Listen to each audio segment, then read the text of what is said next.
Now, the kids are definitely all right, especially in the local jiu-jitsu scene. Our guests today are young and promising jiu-jitsu artists who won gold medals at the Sports Jiu-Jitsu International Federation World Championship in Nagoya, Japan last month. Now, let's bring them all here in the show. Live with us now in studio are Thiago and Brielle Bartolome and Cesca and Claudia Lepiten, their coaches and their proud dads, by the way, Bryan Bartolome and Joey Lepiten. It's a beautiful day. Thank you very much for joining us, everyone. First of all, this is the most stacked the studio has ever been, with so much talent here. And I love the fact that the medals are almost as big as some of these athletes. And let's start off first with Coach Joey, because this must feel so great, working with your own kids and seeing them succeed on the world stage. Una, as a parent, how does it feel to be able to coach your kids in this way and seeing them succeed the way they're doing? Mahirap din for them to start a very young age. Like me, I started when I was 18. So we don't have a really good jiu-jitsu back then. Right now, like me and Coach Bart here, we started with DefTac. Then eventually we trained the younger kids now to be able to be good champions. Mm-hmm. Coach Bart, I'm assuming ito yung pinakabatang yung crop of students. Yes. So how is it coaching this age group in particular? Yeah, this started kasi after pandemic na eh. Mm-hmm. Before, pre-pandemic, mostly I teach also, but the older generations, yung mga teens, yung mga adults, yung mga dads. After pandemic, there's a surge of kids that came in. So, as a dad myself, parang I handled them like a parent also. Yung discipline nila, I discipline them like how I discipline these two. So, easy transition, but yung approach, it's different from teaching the older generations. Yeah. You need to adjust a little. Yeah, I understand. Thiago, first of all, how does it feel to be coached by your dad? Well, it feels, Can you use the mic? the way that it feels like for my dad to coach me, it for sometimes my heart sometimes beats a lot. It beats a lot. But sometimes it actually helps me with techniques and it helps me fight in competitions. How did you feel winning a gold first in the male white preteen middle finals and of course a bronze in the male white preteen final as well? Well, for the nogi, for the gold medal, I felt very happy. I felt very proud of myself, and I felt good. But with the bronze medal, I was a little sad, but I was able to conquer the sadness. Really? Well, you know, that's a winner's mentality that you're helping them coach. And of course, I don't think you should be sad because not a lot of people come away with medals, especially in big competitions like that. Now, let's talk to Brielle. Hey, Brielle, first of all, congratulations also. You won 2 golds in the white kindergarten categories. How did it feel going out to compete in a different country? Happy. Happy? How did it feel winning the gold? Happy also? Yes. All right, we're gonna go with that. But then, of course, when you were talking about it a while ago, just what does jiu-jitsu do for the confidence of kids this age? Kasi, syempre, it becomes part of their character. Yeah, because like most of them, yung mga competitors natin, they train every day. Sometimes for the worlds, we train for Mondays to Sundays. So yung confident level nila when dealing with other kids, they're not that shy. Really? Yeah, hindi sila yung mahiyaing bata. Once you go into parties and play dates and stuff, sila yung makikita mo, they're the ones who's really upfront. Kumbaga sila yung bida agad kasi they're confident eh. Hindi sila takot, hindi sila nahiya actually. Yeah. Now, let's move on to Cesca. Cesca, first of all, they mentioned that people are less shy when they do jiu-jitsu. Do you agree with that?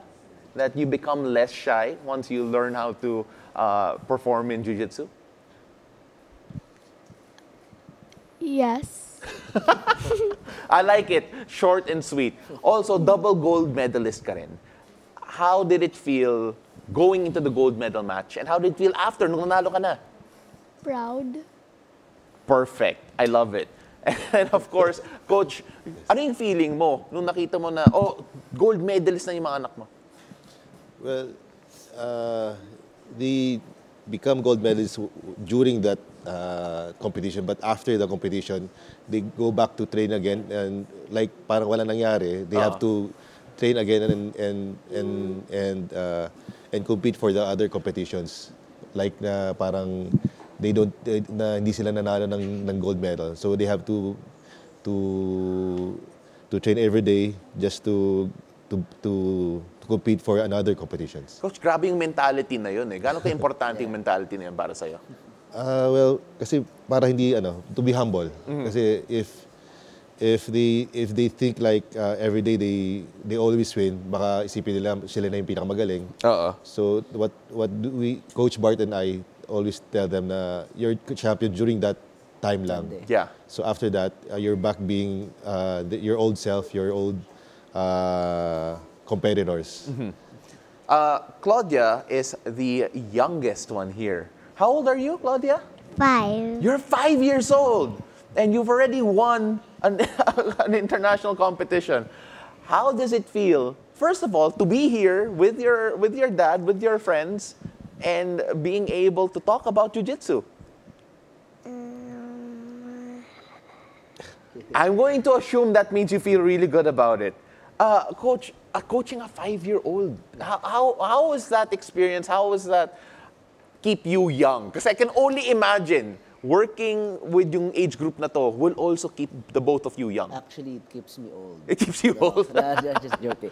The stress is different kasi. Kasi of course, you need to put in mind yung parents nung mga estudyante rin namin. Yeah. Like for us, for them, it's easy because both of us, we train. Their moms also train. So it's easy for us to adjust.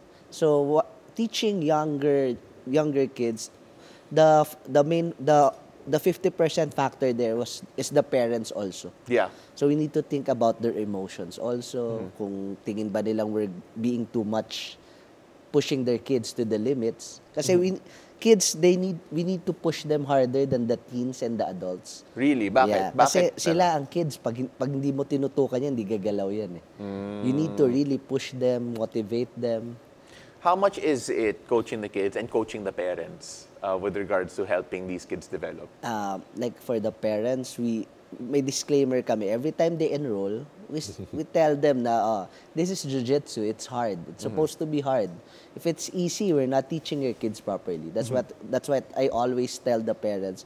So the parents, they expect na once they put in their kids, of course, it's martial arts. You win here, sometimes you get hurt. Actually, most of the time you get hurt. So we explain it to the parents na masakit tong sport. This is a martial arts.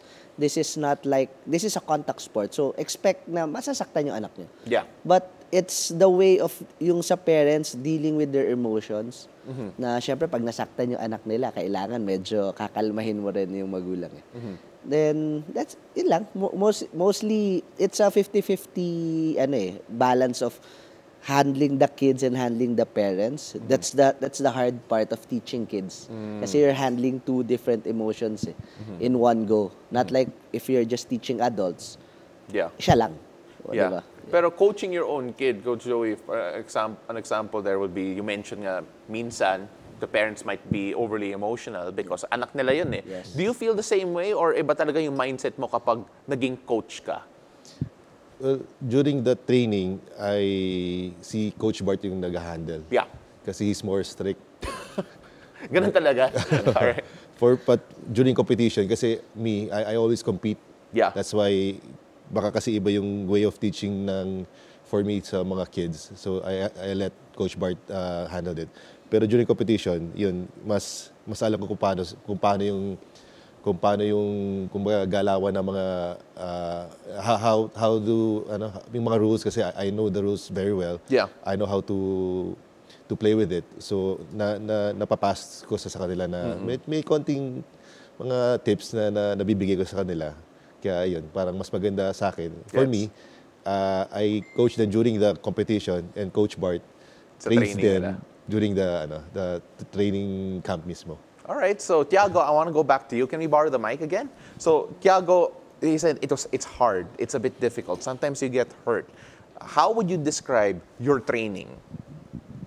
For me, cause there's two batches in our training. Yeah. There's first batch and second batch.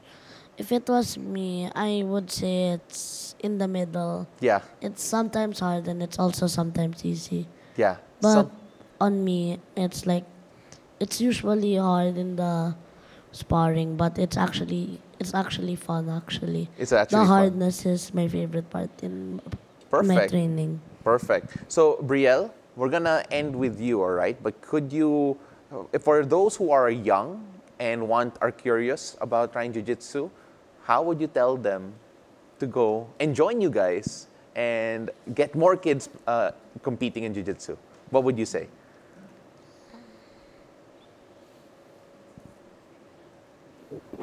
I think you're at a loss for words, but that's okay. Coach, ikaw na lang.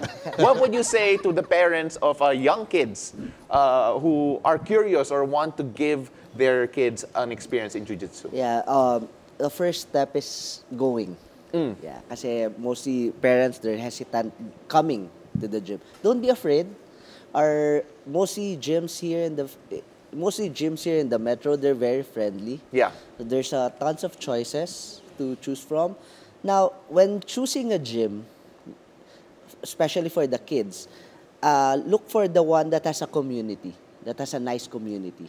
Yeah. Yung parents and kids connections are always there. Always look for that gym. Pag wala yun, don't go for it. Don't go for it. But Okay. makikita mo naman pagpasok mo sa gym, there's parents there, there's the community of kids playing around, there's the parents assisting the kids. Yun ang magandang community. Like for our gym, we specialize on kids.